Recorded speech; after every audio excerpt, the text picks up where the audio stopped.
Hello everyone. So I'm back on this Princeton Reverb, getting it torn apart now so I can get access to the brass plate that is on the front of the amplifier and also get to the back side of the board so I can properly replace those cathode bypass caps. Have a nice crimp on them, that way we don't have to worry about them coming loose ever again. Also to clean up a lot of the rust that's in this amplifier. This amplifier's got a lot of rust problems. So now that I've got everything torn apart, I've rebuilt the bias board. Made one small upgrade to it, and that is adding in the little trim pot in order to make it adjustable. The Princeton Reverb from the factory has a fixed resistor, so you can't easily adjust the bias on it. However, with this little trim pot, you can easily adjust it. It also has the 100 microfarad, 100 volt cap because the factory Fender value is just a little too low on a lot of occasions. Another thing you'll note on it is that it's got these little loops on the components. These little loops allow for expansion and contraction of the board. If you notice before, the board was very wavy, and if you look at a lot of Fender amplifiers, you'll notice that a lot of those boards have waves in them. That's just heat, expansion, contraction over time. And what can happen is it can break the leads of the components or break solder joints. So putting those little loops in there allow for that expansion and contraction so you don't have to worry about that.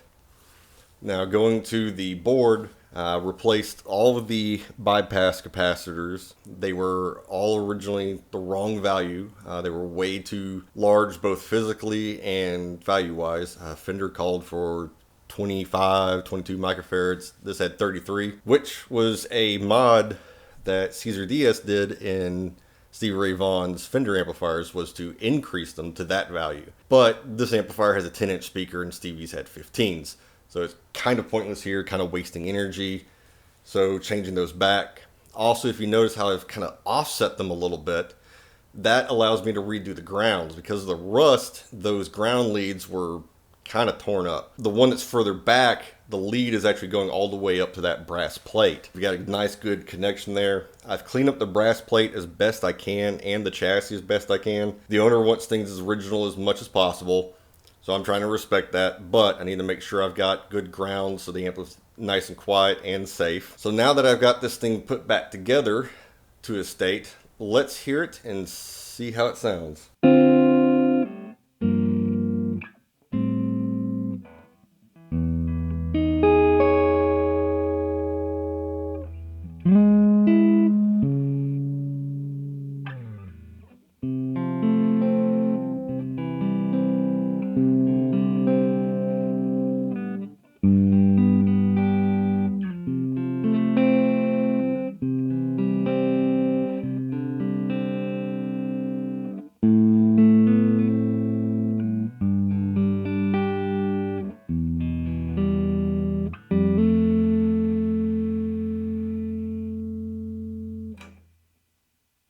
This thing's got a pile speaker in it, and it's a Fender amp.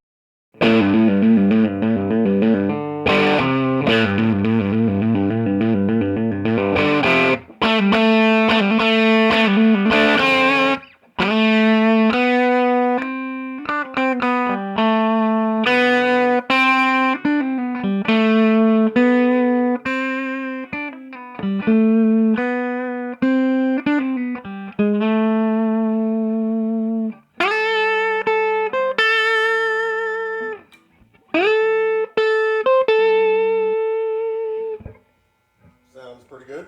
Let's make sure the vibrato works.